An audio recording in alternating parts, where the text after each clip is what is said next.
नमस्कार।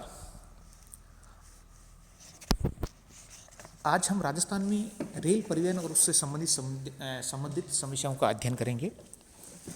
राजस्थान में रेल सर्वप्रथम 1830 में ब्रिटेन में मैनचेस्टर से लिवरपूल के बीच में सेवा आरंभ हुई। रेल परिवहन के विकास की बात करें तो विश्व में 165 वर्ष पूर्व से ये प्रारंभ हो गई थी। 16 अप्रैल 1853 को मुंबई व ठाणे के मध्य 34 किलोमीटर की लंबाई में रेल सेवा भारत में पहली बार शुरू की गई। और राजस्थान में भी जो रेल परिवहन का कार्य है ये ब्रिटिश सरकार द्वारा निर्माण किया गया। रेल इंजन कोयले से पहले चलते थे, फिर डीजल से, और वर्तमान में बिजली से चलने वाले रेल इंजन चलाए जा रहे हैं। रेल मार्ग की हम बात करें तो राजस्थान में जो रेलवे गेज हैं, जो रेलवे के गेज हैं पटरियों के, ब्रॉड गेज, मीटर गेज और नैरो गेज। ब्रॉड गेज की जो लंबाई होती है वो 1.67 मीटर होती है। मीटर गेज की लंबाई 1 मीटर, और जो नैरो गेज होता है उसकी जो चौड़ाई होती है पटरियों की वो 0.76 मीटर होती है। और राजस्थान में केवल धौलपुर जिले में नैरो गेज स्थित है, बाकी सभी जगह ब्रॉड गेज और मीटर गेज देखने को मिलती है। मीटर गेज की जो पटरियाँ हैं या जो लाइन है, रेलवे लाइन है, उसको भी वर्तमान में कन्वर्ट या बदला जा रहा है ब्रॉड गेज में। अब मैं बात करूं राजस्थान में रेल मार्ग का क्या महत्व है, तो राजस्थान में प्रमुख जो महत्व है वो इस प्रकार से हैं। जैसे राज्य में रेल मार्ग द्वारा औद्योगिक सामग्री हैं, कृषि पदार्थ हैं, खनिज पदार्थों का सस्ती दर पर तीव्र गति से वहन होता है। इसके सहारे विभिन्न उद्योगों की स्थापना की गई है रेल मार्गों के सहारे, जैसे रसायन है, वस्त्र है, सीमेंट उद्योग है, जो लगभग रेलवे मार्गों के सहारे स्थापित किए गए हैं। क्योंकि जो भारी उद्योग हैं उनमें या अधिक मात्रा में सामान लाना ले जाना हो तो रेल परिवहन काफ़ी महत्वपूर्ण और सस्ता भी रहता है। फिर बात करें तो राज्य में रेलवे स्टेशनों के निकट कंटेनर डिपो, जिसको सूखा बंदरगाह के रूप में भी जानते हैं हम, स्थापित किए गए हैं। जैसे कनकपुरा है, कोटा, भीलवाड़ा, उदयपुर, जोधपुर, बीकानेर के देशनोक, गंगानगर आदि प्रमुख कंटेनर डिपो है। इसी तरह राज्य में जो रेल मार्ग हैं प्रशासनिक कार्य, शांति और अशांति के समय भी महत्वपूर्ण भूमिका और जो राजनीतिक गतिविधियां हैं उनको सुचारू रूप से संचालित करते हैं। राज्य में सूखा व अकाल के समय खाद्यान्नों को, दवाइयों व अन्य सामग्री का सस्ती दर पर भी ये अभाव क्षेत्रों में पहुंचाता है। जैसे राजस्थान में कई बार कुछ जिलों में पानी की कमी आ जाती है तो वहाँ ये पानी भी सप्लाई देती है। शीघ्र खराब होने वाली वस्तुएं जैसे सब्जियां, फल, फूल, डेयरी उत्पाद हैं, दूध हैं आदि को ये शीघ्रता से उत्पादन क्षेत्रों से उपभोक्ताओं तक पहुंचाने में भी पहुंचा देते हैं।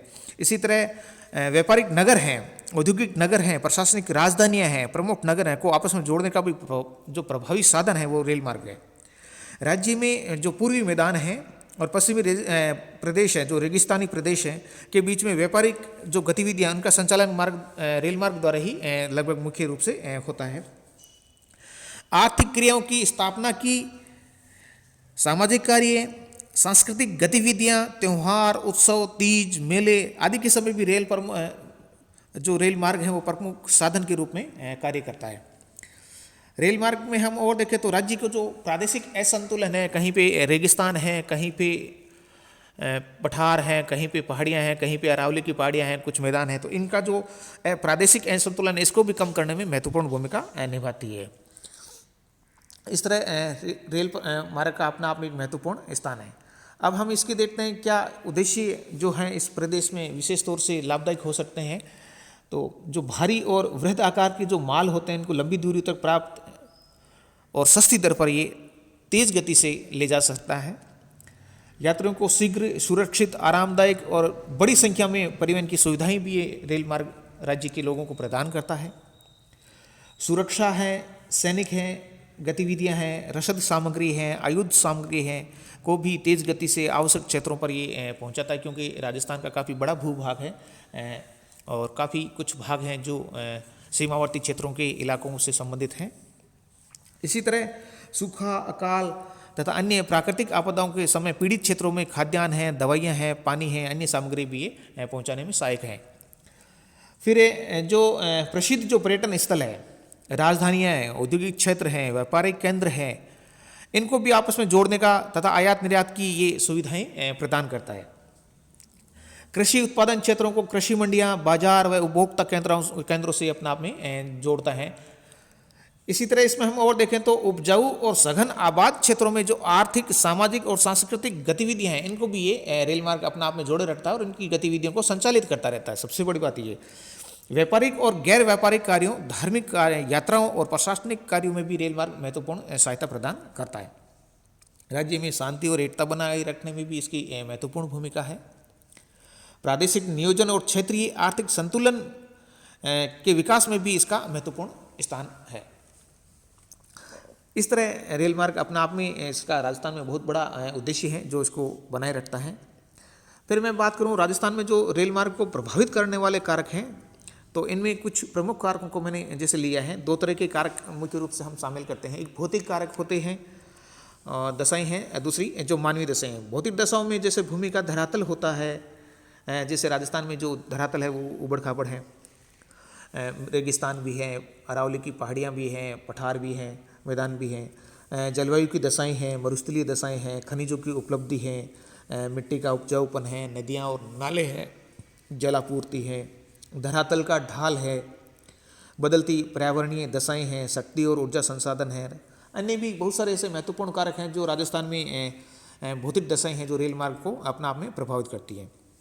मानवीय दशाओं की मैं बात करूं तो मानव की आर्थिक क्रियाएं होती हैं, जैसे प्राथमिक, द्वितीयक, तृतीयक व्यवसाय हैं, खनन क्रिया और औद्योगिक स्तर हैं, व्यापारिक और सामाजिक सांस्कृतिक गतिविधियां हैं, रेल मार्ग की आवश्यकता और उसकी मांग है, मतलब उसकी डिमांड कितनी है, तकनीकी और वैज्ञानिक दशाएं किस तरह की हैं वहाँ पे, राजनीतिक व प्रशासनिक दशाएं कैसी हैं, पूंजी की उपलब्धता कैसी हैं, धरातल का ढाल कैसा है। इस तरह से बहुत सारे मानवीय कारक हैं जो इसको अपना आप में प्रभावित करते हैं। इस तरह राजस्थान में रेल मार्गों को जो प्रभावित करने वाले जो कारक हैं वो अपने आप में महत्वपूर्ण भूमिका निभाते हैं, जिससे कि रेल मार्ग अपने आप में प्रभावित होता है।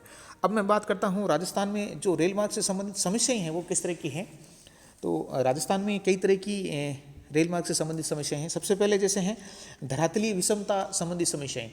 ये राजस्थान में एक बहुत बड़ा महत्वपूर्ण फैक्टर है जो राजस्थान में रेल मार्ग या किसी भी मार्ग को अपने आप में प्रभावित करता है। जैसे राजस्थान की जो भूमि है उसमें पहाड़ियाँ, निम्न भूमि, पठार, बीहड़ हैं, चट्टानी है, मरुस्थलीय भाग है आदि, ये अपने आप को प्रभावित करते हैं जो रेल मार्ग के निर्माण में बाधा उत्पन्न करते हैं। जलवायु संबंधी दशाएं की हम बात करें तो राजस्थान में जो जलवायु दशाएं वो भी अपना आप में विषमता ही पाई जाती हैं। यहाँ पे ग्रीष्म ऋतु में हम देखते हैं कि रेतीली आंधियाँ चलती हैं, बालू का स्तूपों का एक स्थान से दूसरे स्थान पर पलायन होता रहता है, जिससे पटरियाँ दब जाती हैं, जो उसको हटाने में धन का, समय का अधिक व्यय होता है। साथ ही तापांतर अधिक होने से रेल पटरियों के नीचे की भूमि कमज़ोर हो जाती है। दूसरा हम देखें शक्ति व ऊर्जा संसाधनों की आपूर्ति की समस्याएं हैं। राजस्थान में परंपरागत ऊर्जा के जो संसाधन है जैसे कोयला, पेट्रोलियम, प्राकृतिक गैस, आणविक खनिज आदि की मुख्य रूप से कमी पाई जाती है। साथ ही जल विद्युत हैं, गैर परंपरागत ऊर्जा स्रोतों का भी पर्याप्त अभी विकास नहीं के बराबर हो पाया है। अतः राज्य के आयातित ऊर्जा खनिजों से ही इसको संचालन करने में कठिनाई होती है और रेल मार्ग का विकास जो होता है वो उसको बहुत धीमी गति से हो पाता है। पूंजी संबंधित समस्याओं की हम बात करें तो रेल मार्ग के निर्माण में चल और अचल पूंजी की आवश्यकता होती है, क्योंकि और राजस्थान में पूंजी की निसंदेह कमी है और पूंजी की कमी के कारण ही बहुत सारे ऐसे जो रेल मार्ग हैं जिनको ब्रॉडगेज से मतलब मीटर गेज से ब्रॉडगेज में बदलने में काफ़ी समय लग रहा है, और जो ब्रॉडगेज की मुख्य महत्वपूर्ण लाइनें हैं उन पे अभी भी विद्युतीकरण की समस्याओं का सामना करना पड़ रहा है। इसी तरह में देखें तो तकनीकी संबंधी समस्याएं भी आती हैं। राज्य में उच्च तकनीकी का अभी भी अभाव है, जिसके कारण यहाँ पर रेलवे वैगन है, रेल के इंजन हैं, पटरियों के निर्माण के कारखाने आदि स्थापित नहीं किए गए हैं। भरतपुर में एक रेलवे वैगन का कारखाना था जो बंद पड़ा है। इसी तरह कुछ प्रशासनिक बाधाएं भी आती हैं, जैसे रेल लंबाई में सड़कों सैकड़ों मील लंबे होते हैं, जिनके निर्माण को स्थानीय निकाय हैं, जनता है, राजनेता हैं, प्रशासनिक जो प्रशासक होते हैं वो इनको प्रभावित करते हैं। अनेक बार रेल मार्गों का विरोध भी किया जाता है, रेल की पटरियां उखाड़ दी जाती हैं, रेलों को लूट लिया जाता है। इस तरह के कई कारक होते हैं, जैसे कोई आंदोलन हो गया जिसकी वजह से रेल मार्ग को काफ़ी नुकसान भी होता है, ये भी इसमें रेल मार्ग को अपना आप में प्रभावित करता है। फिर राजनीतिक और सामाजिक समस्याएं, अनेक राजनेता भी ऐसे होते हैं जो अपने निजी स्वार्थों के कारण भी रेल मार्गों को निर्माण में अड़चन डालते हैं, और राज्य की जो सामाजिक संरचना और संगठन भी इसके निर्माण में कई बार अवरोध उत्पन्न करते हैं, जिससे कि रेल मार्ग में बाधा उत्पन्न होती है। रखरखाव और सुरक्षा संबंधी समस्याएं भी इसमें जैसे हैं कठिनाइयाँ आती हैं। वर्तमान में जैसे कुछ ऐसे आंदोलन हुए हैं जिसकी वजह से रेल मार्ग को काफ़ी नुकसान भी उठाना पड़ा था, कई कई दिनों तक रेलें बंद रही, तो वो भी इसमें शामिल समस्याओं में शामिल हैं। अन्य कारक की हम बात करें तो असमतल भूमि है, मोड़ अधिक होते हैं जिसकी वजह से रेल मार्ग की गति है वो कम रहती है, अनार्थिक स्थलों की अधिकता है, और बाजार जनसंख्या का सीमित क्षेत्रों में संकेंद्रण है, पर्यटकों की मुख्य रूप से कमी पाई जाती है, खनन है, औद्योगिक क्षेत्रों की कमी है। इस तरह से कुछ आर्थिक और अनार्थिक गतिविधियां भी हैं जो राजस्थान में कम पाई जाती हैं, जिसके कारण भी रेल मार्ग में अपना आप में बाधा उत्पन्न होती है और रेल मार्ग का विकास नहीं के बराबर हो पाता है। धन्यवाद सर।